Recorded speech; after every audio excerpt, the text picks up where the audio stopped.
Assalamualaikum warahmatullahi wabarakatuh. Kemarin kita sudah berbicara tentang laju reaksi.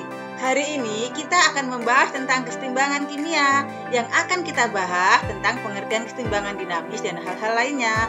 Apa itu kesetimbangan kimia?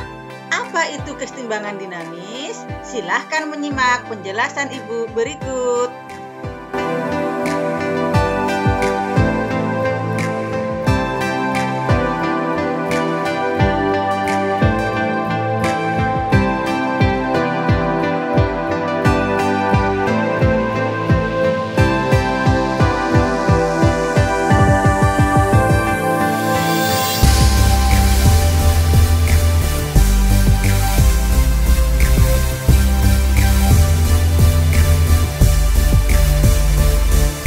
Pembelajaran kali ini adalah 1.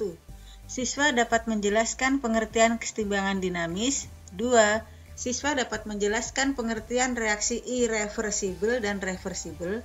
3. Siswa dapat menjelaskan pengertian kesetimbangan homogen dan heterogen. 4. Siswa dapat menjelaskan pengertian tetapan kesetimbangan.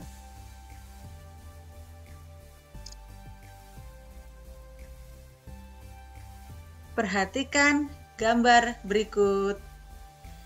Apakah abu hasil pembakaran kertas dapat diubah kembali menjadi kertas seperti semula? Abu hasil pembakaran kertas tidak dapat diubah kembali menjadi kertas seperti semula. Ini termasuk dalam perubahan kimia, di mana zat yang dihasilkan itu tidak sama dengan zat sebelum kertas dibakar.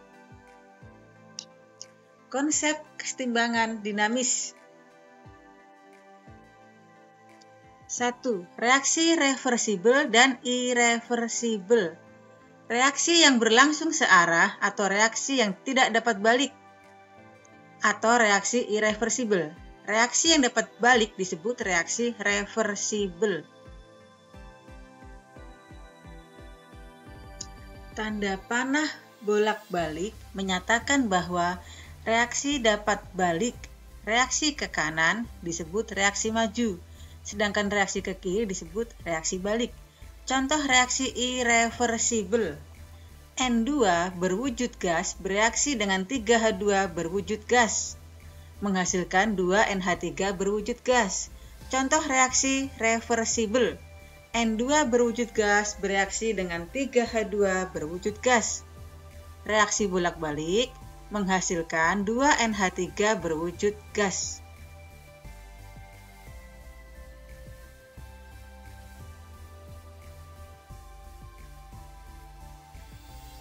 Ini adalah contoh untuk reaksi reversibel dan irreversibel. 2. Keadaan setimbang. Tidak ada perubahan yang dapat diamati atau diukur. Sifat makroskopis tidak berubah. Reaksi seolah-olah telah berhenti. Kita katakan bahwa campuran telah mencapai keadaan setimbang atau kesetimbangan. Reaksi antara nitrogen dengan hidrogen membentuk amonia tetap berlangsung. Demikian pula peruraian amonia membentuk nitrogen dan hidrogen. Oleh karena itu, kesetimbangan kimia disebut juga kesetimbangan dinamis. Yang di atas tadi ini adalah contoh dari reaksi reversibel dan irreversibel. Ini adalah grafik untuk contoh dari perubahan konsentrasi reaksi dan hasil reaksi menuju keadaan setimbang untuk reaksi.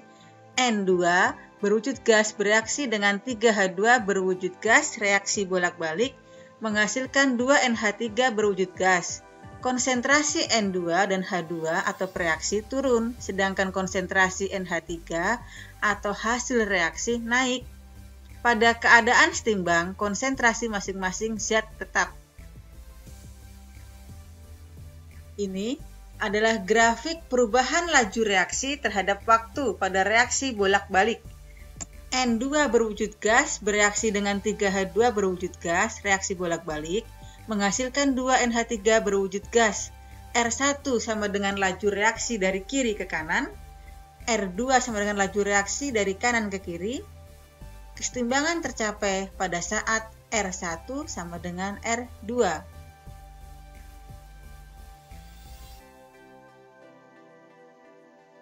Ini grafiknya tadi.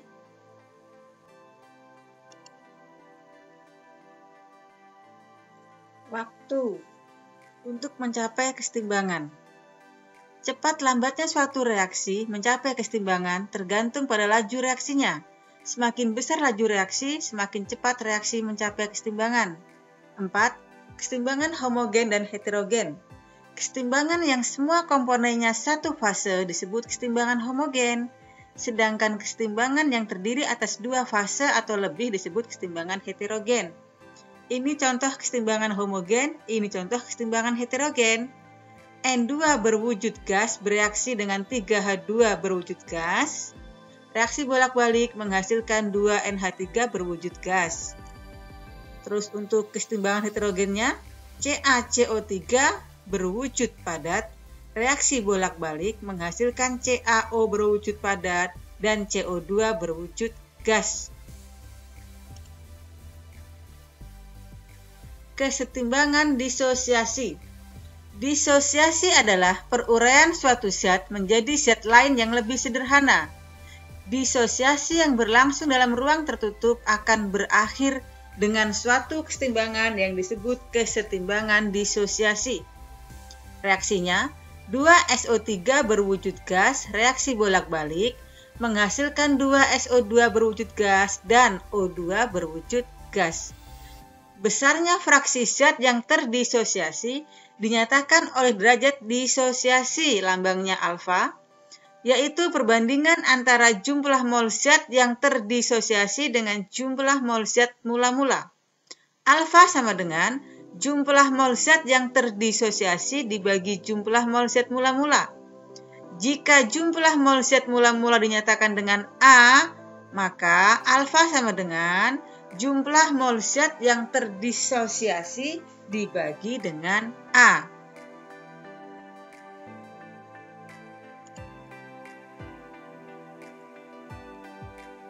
Hubungan jumlah mol zat sebelum dan sesudah disosiasi.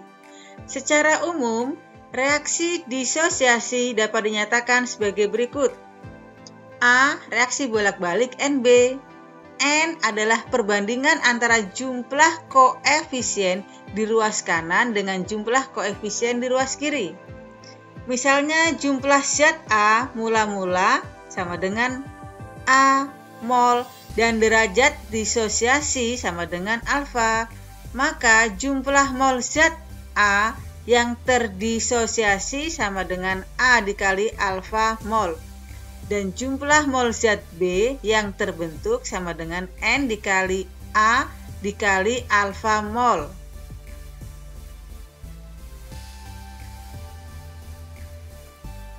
Perhatikan ini. A reaksi bolak-balik menghasilkan NB. Mula-mula A adalah A mol. Reaksinya min A dikali A mol. Untuk hasil reaksinya plus N dikali A dikali alfa mol. Setimbang A dikurang A dikali alfa mol. Di sini N dikali A dikali alfa mol. Jumlah mol zat sesudah reaksi. A dikurang A dikali alfa mol ditambah N dikali A dikali alfa mol. Hasilnya alfa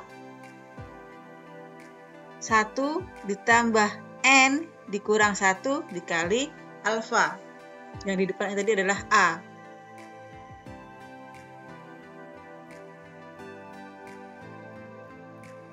Tetapan kesetimbangan. 1. Hukum kesetimbangan. Komposisi kesetimbangan tergantung pada perbandingan mol per reaksinya. Namun demikian, terdapat suatu hubungan yang tetap antara konsentrasi kesetimbangan, yaitu perbandingan hasil kali konsentrasi setimbang zat-zat produk terhadap hasil konsentrasi setimbang zat-zat bereaksi. Masing-masing dipangkatkan dengan koefisien reaksinya. Hubungan ini ditemukan oleh Cato Maximilian Gulbrech dan Peter Wage pada tahun 1864. Dan selanjutnya disebut hukum kesetimbangan.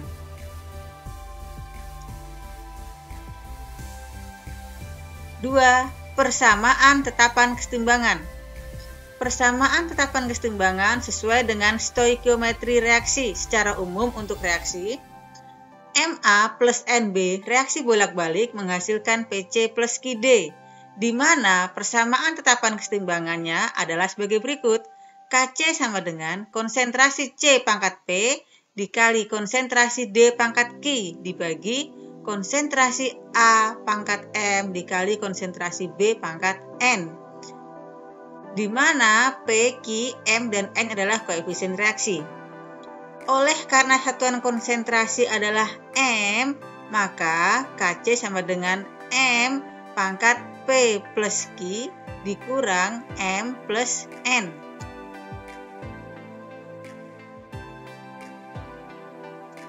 Tetapan kesetimbangan. Tekanan, lambangnya Kp. Tetapan kesetimbangan yang berdasarkan tekanan parsial disebut tetapan kesetimbangan tekanan parsial dan dinyatakan dengan Kp.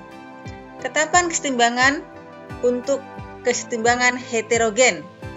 Persamaan tetapan kesetimbangan hanya mengandung komponen yang konsentrasi atau tekanannya berubah selama reaksi berlangsung.